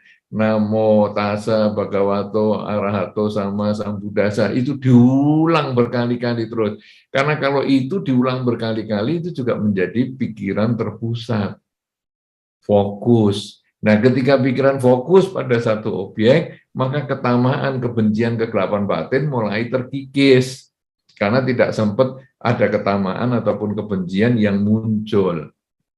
Jadi, dengan mengucap yang dia bisa saja, Wandana tadi, Namo Tassa, dan seterusnya itu pun juga sudah cukup bagus. Jadi kita jangan tuntut dia untuk membaca buku Parita, satu buku tebal, yang dia mampu saja, yang dia bisa ulang terus-menerus. Jadi misalnya orang tua ini sudah sakit, kemudian di rumah sakit, ataupun di rumah berbaring, kemudian kita bimbing dia dengan sering mengucap Namo Tassa Bhagavato Arahato sama Sambuddhassa, atau kita download dari internet, itu ada lagu yang isinya cuma Namo Tassa Bhagavato Arahato sama Sambuddhassa, diulang terus. Nah, itu disetel di samping telinganya orang yang sudah tua tadi, sehingga dia sepanjang dia berbaring, dia mendengar kalimat itu dan dia bisa mengikut Namo Tassa Bhagavato Arahato sama Sambuddhassa, dan seterusnya, sampai satu ketika kalau dia memang kebetulan kehidupannya sudah selesai, yang diingat adalah Namo Tassa tadi, yang akan mengkondisikan dia lahir di lingkungan yang masih tetap Buddhis, sehingga nanti dari dalam kandungan dia sudah Buddhis, dan sampai nanti besar lahir pun sudah bisa mengenal Dhamma dan praktek Dhamma lagi. Begitu, Pak. Semoga bisa bermanfaat, Pak Agus. Ya. Terima Baik, kasih. silakan saya kembalikan pembawa acara. Ya, ini kita menuju ke YouTube dulu Bante. Di sini saya kasih kesempatan kepada Bapak atau Mas, saya juga kurang tahu, Koko kali ya. Koko Henry Chen dari Surabaya. Pertanyaannya, jika meditasi bertujuan untuk mencapai pencerahan, apakah ada tip dan trik meditasi atau langkah-langkah untuk lebih cepat mencapai pencerahan? Demikian Bante. Ya, pencerahan itu kan artinya terbebas dari ketamaan, kebencian, dan kegelapan batin, sehingga dia terbebas dari kelahiran kembali. Kenapa bisa ada ketamaan? Kenapa ada kebencian? Karena kegelapan batin. Batin tidak menyadari hidup yang selalu berubah. Sehingga ketika berpisah dengan yang dicinta, rasanya sakit, itulah ketamaan. Ketika bertemu dengan yang dibenci, rasanya juga menderita, itulah ketamaan. Tamak dengan kecintaan sehingga tidak mau berpisah, tamak dengan kenyamanan sehingga tidak mau bertemu dengan yang dibenci. Tamak ini arti timbul karena kita kegelapan batin ini timbul karena kita tidak menyadari hidup yang selalu berubah. Bahwa kita punya masa lalu, masa sekarang, dan masa depan. Kalau tadi saya takut berpisah dengan yang dicinta karena masa lalu saya sudah cukup lama bertemu dan berkumpul dengan yang saya cintai itu. Dan saya masih kepingin terus, padahal kenyataan sekarang harus berpisah. Kemudian, saya tidak kepingin bertemu dengan yang dibenci, karena di masa lalu saya sudah punya pengalaman yang jelek dengan dia, maka saya juga tidak mau ketemu sekarang. Padahal masa lalu sudah tinggal kenangan. Kalau ada hal yang baik, maka kita tingkatkan di masa sekarang. Sebaliknya kalau masa lalu ada hal yang buruk, kita perbaiki sekarang. Masa depan masih harapan, masih khayalan, masih impian, belum kenyataan. Kalau ada hal yang buruk, mulailah kita perbaiki saat ini. Kalau ada hal-hal yang baik, mulailah kita kerjakan saat ini. Jadi, yang nyata adalah saat ini. Masa lalu hanya jadi pelajaran, tapi sudah lewat. Kita perbaiki di masa sekarang. Masa depan masih keinginan, masih khayalan, masih harapan. Yang kita harus kerjakan adalah saat ini. Nah, orang bermeditasi itu sebetulnya bertujuan untuk menyadari hidup adalah saat ini, membiasakan pikiran hidup pada saat ini. Sehingga dimulai dengan mengamati saat ini saya sedang apa, sedang memperhatikan nafas, nafas masuk, nafas keluar. Lalu pikiran memikirkan masa lalu, mikirkan masa depan, kita kembalikan lagi nafas masuk, nafas keluar, karena saat ini inilah yang saya perhatikan. Masuk, keluar. Mikir lagi masa lalu, masa depan, kembalikan lagi, masuk, keluar, dan seterusnya. Nah, ketika dia sudah selalu terbiasa dengan hanya fokus pada objek, yang disebut memiliki kemampuan dalam meditasi, kemampuan meditasi adalah cepat memegang objek, dan tahan, mempertahankan objek itu untuk waktu yang lama, misalnya 30 menit bermeditasi, dalam 5 menit pertama dia sudah bisa pegang objek, dan itu bisa bertahan sampai 30 menit, maka dia berarti sudah punya kemampuan bermeditasi. Nah, setelah itu digunakan kemampuan fokus ini di kehidupan sehari-hari. Ketika dia bekerja, ketika dia berbicara, ketika dia berpikir, itu selalu dengan kesadaran, saat ini sedang apa? Saat ini saya sedang bekerja, saat ini saya sedang melihat, saat ini saya sedang membaca, saat ini saya sedang menelepon, saat ini saya sedang berpikir, dan lain sebagainya. Ketika kesadaran kita menjadi maksimal, saat ini sedang apa, ini maksimal dengan apa yang dilakukan, diucapkan, dan dipikirkan, maka ketamaan, kebencian, kegelapan batin mulai berkurang.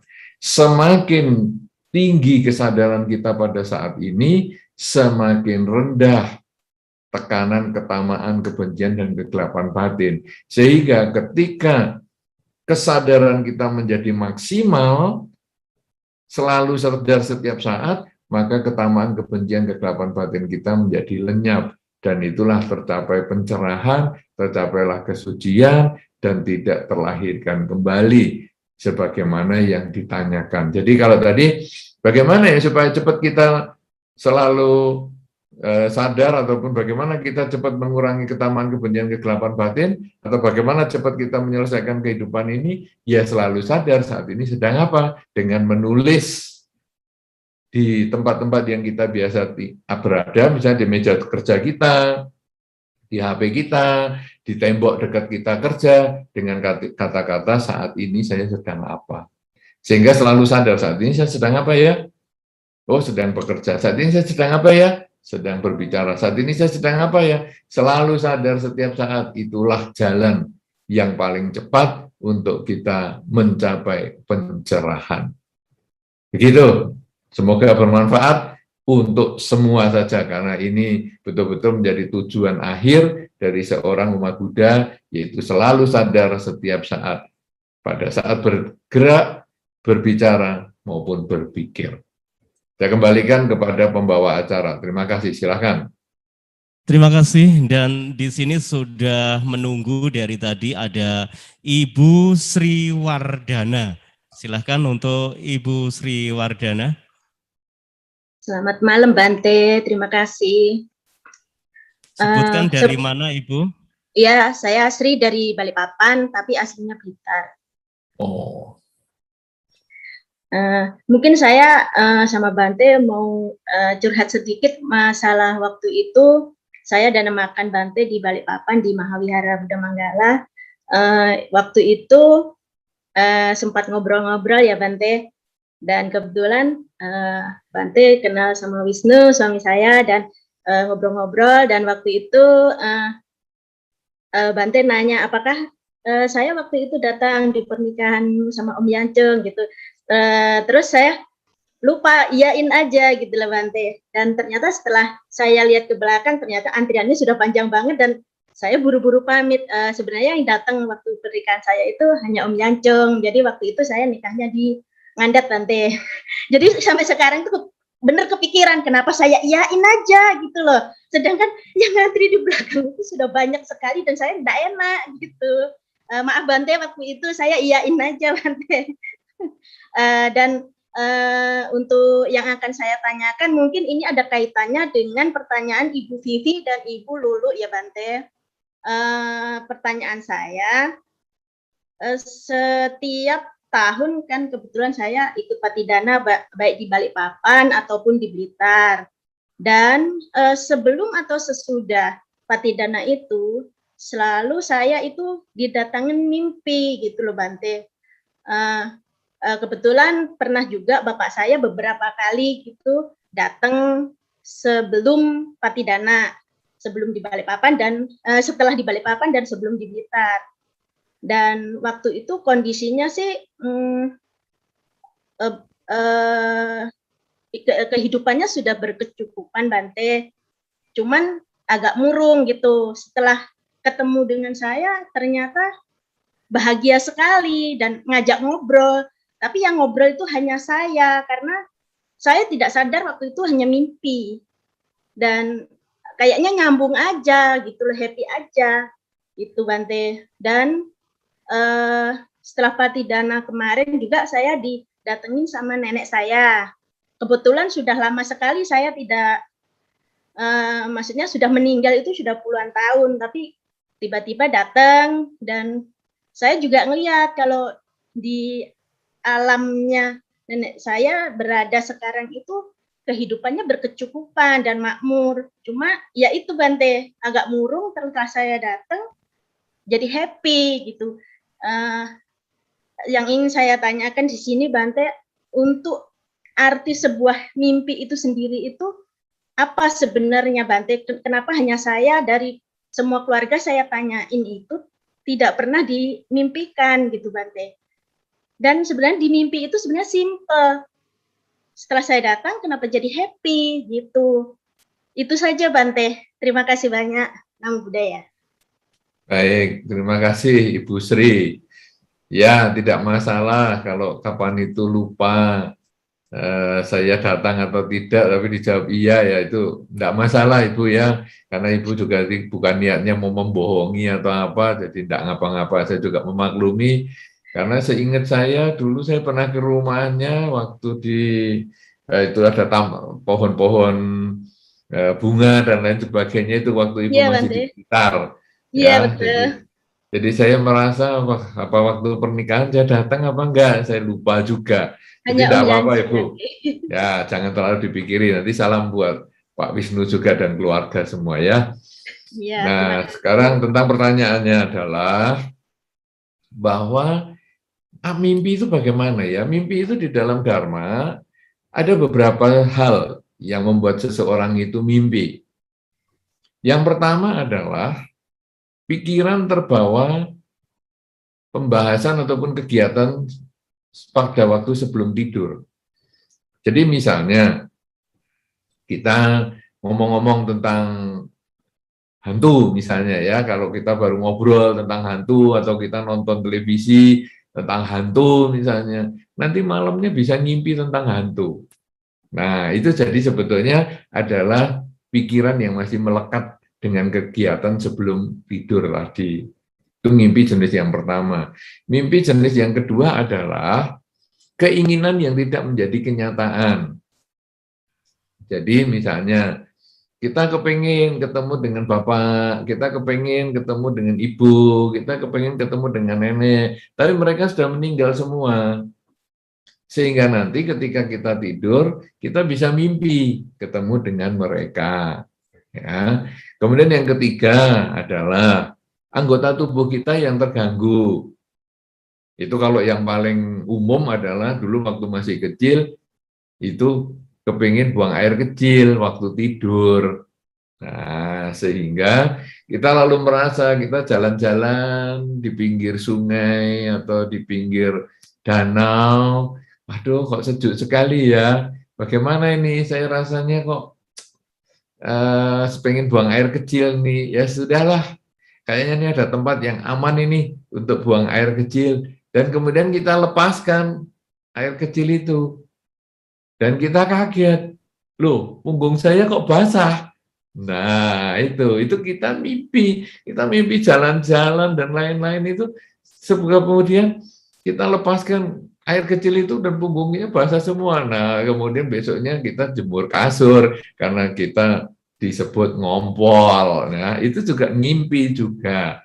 Nah kemudian yang keempat, ini yang dikatakan mimpi putra dewa, dewa puta namanya. Jadi mimpi yang memang ada makna. Misalnya kalau wanita ngimpi digigit ular. Wow, ngimpi digigit ular. Belum menikah sudah ngimpi digigit ular. Wow, ini bakal ketemu jodoh, ular besar atau ular kecil, dan seterusnya. Itu seru banget nanti jadi pembicaraan ibu-ibu itu jadinya nanti ya. Wah, nanti digigitnya gimana? Berdarah nggak? Kalau nggak berdarah kurang seru nih, harus berdarah dan seterusnya. Nah, itu ngimpi yang memang ada maknanya dan tidak lama kemudian ketemu jodoh. Atau ngimpi gigi lepas. Waduh, gigi yang mana ya? Gigi yang atas atau gigi yang bawah dan seterusnya. Itu jadi bahan diskusi. Nah, jadi ngimpi ini di dalam Dhamma ada 4 jenis. Dari sini kita terlihat bahwa dari mimpi kita ini sebetulnya yang bermakna hanya 25%. Seperempatnya. 75% sebetulnya itu tidak bermakna. Apakah karena terikat dengan omongan sebelum tidur?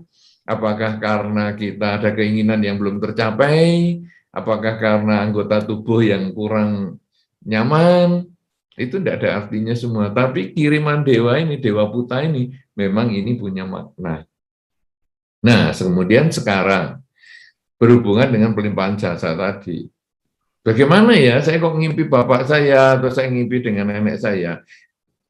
Anda sudah benar dengan melakukan pelimpahan jasa itu sudah tepat. Nah, kemudian mereka datang misalnya.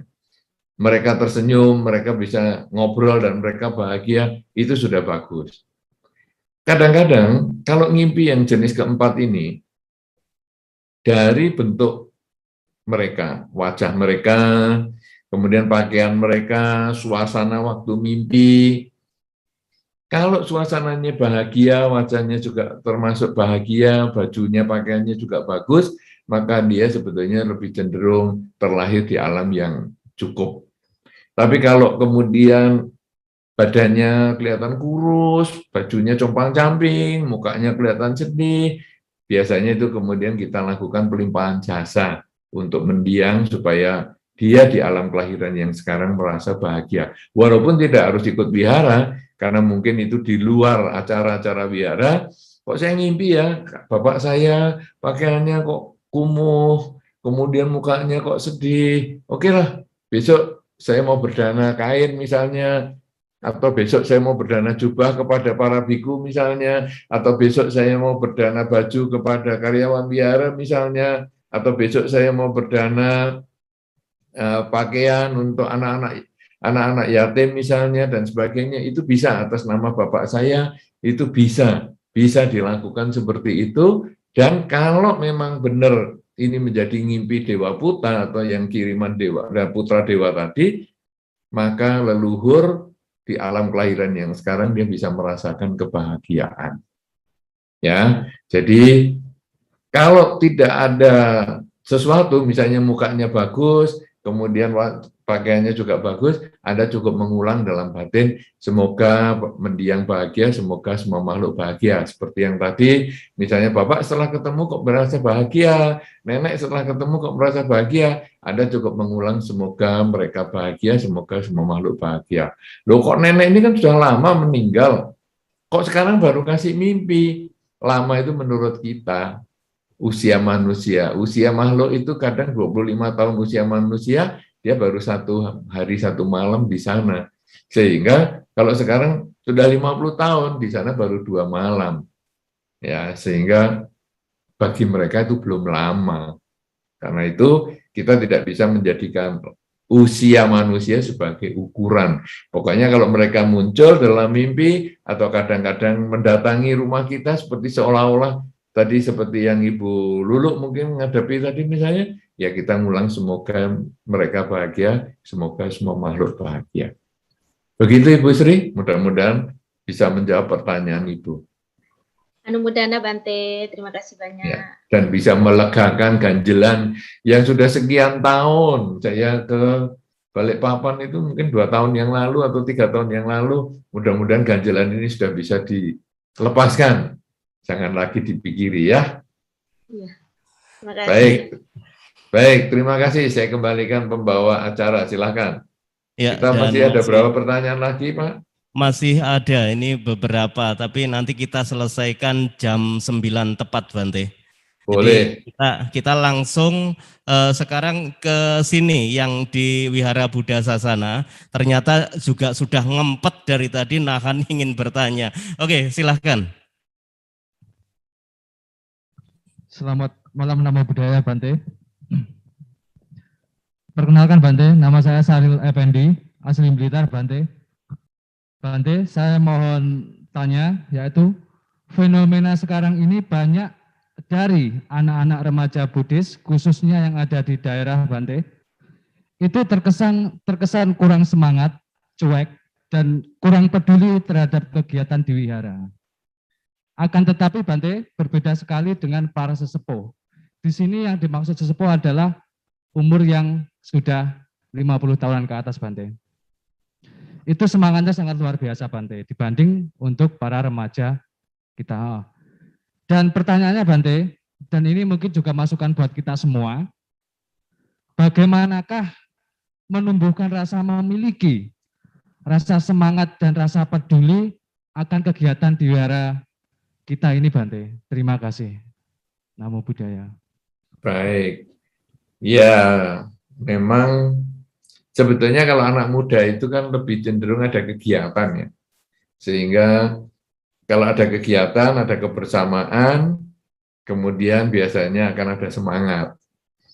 Cuman karena sekarang kena PPKM, jadi kegiatan di wihara yang menimbulkan kerumunan kan kita hindari. Tapi kalau kita lihat pengalaman sekolah minggu yang kemarin yang secara online kan juga luar biasa itu.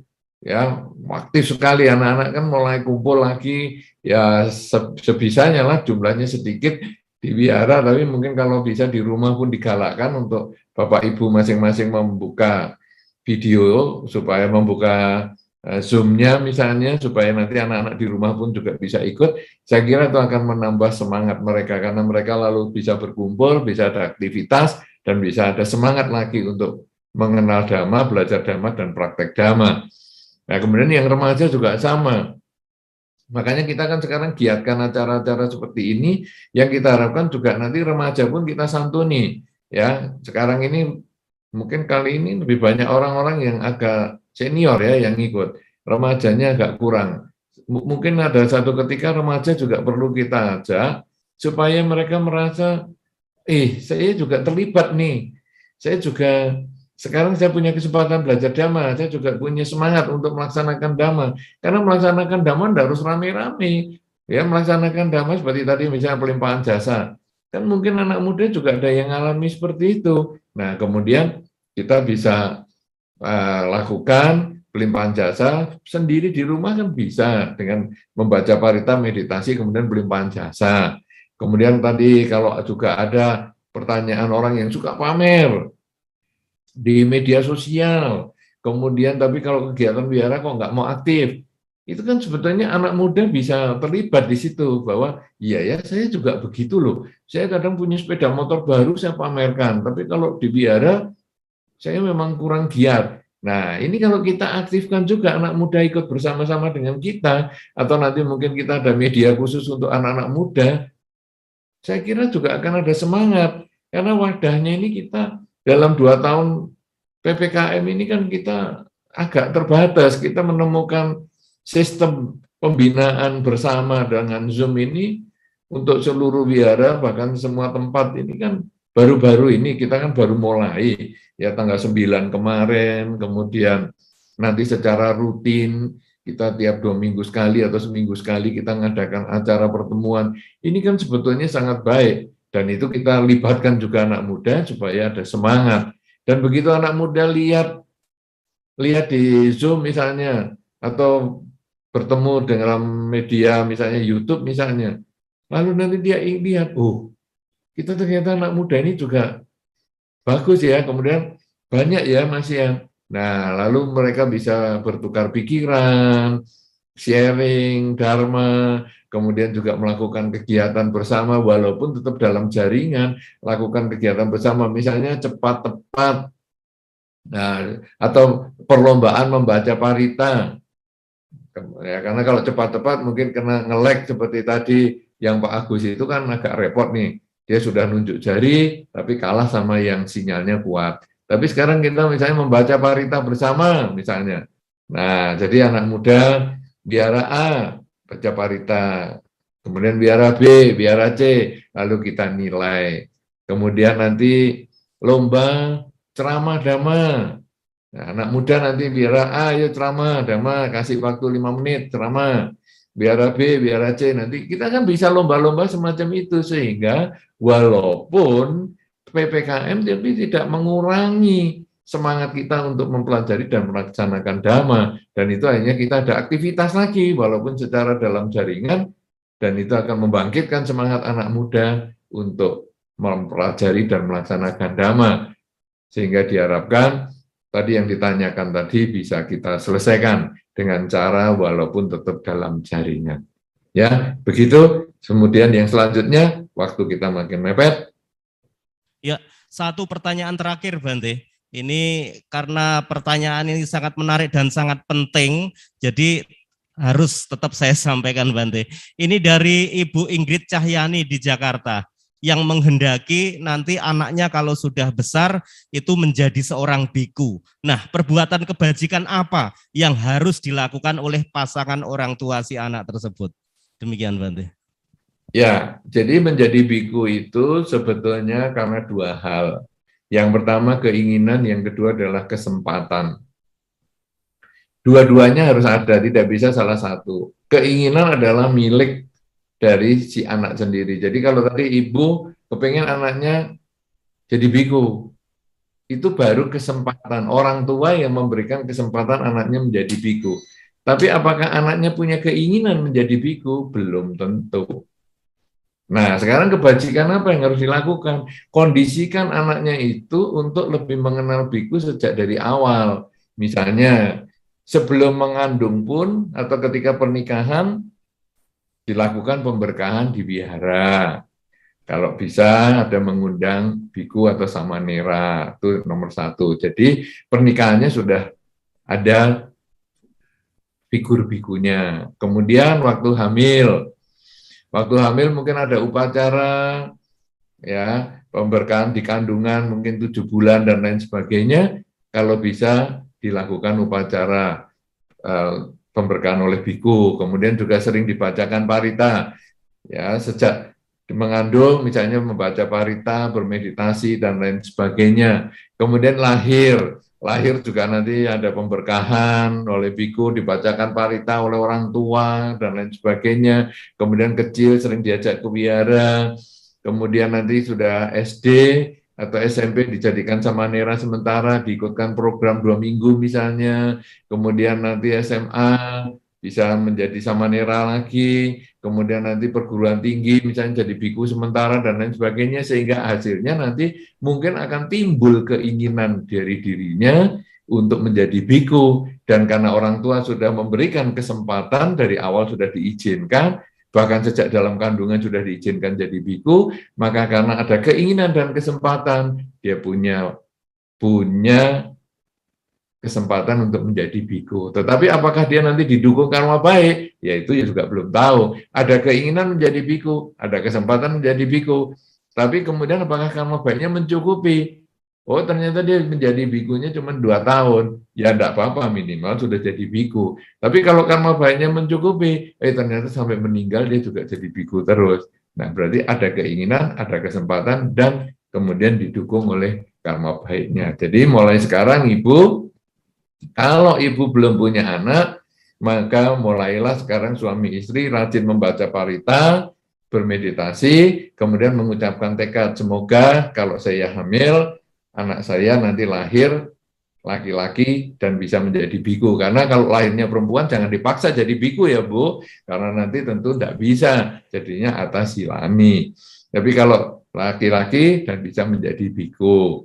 Kemudian nanti sampai hamil juga tekadnya disampaikan seperti itu. Kemudian nanti upacara kehamilan dan lain sebagainya. Terus seperti yang tadi saya sampaikan, mudah-mudahan nanti anaknya yang lahir bisa menjadi biku sebagaimana yang diharapkan. Tapi kalau sekarang anaknya sudah lahir, maka kondisikan untuk sering ke wihara, sering bertemu dengan para biku. Kalau perlu hari libur tertentu dititipkan ke wihara misalnya, atau ada program wihara tentang dhamma kelas dan lain sebagainya, atau kemah dhamma dan lain sebagainya, boleh diikutkan sehingga lebih sering berkumpul dengan kehidupan di wihara, yang itu akan mengkondisikan anak nanti punya keinginan untuk menjadi biku.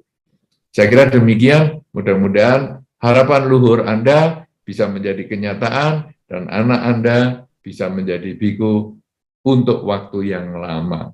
Saya kira demikian. Terima kasih. Saya kembalikan pembawa acara.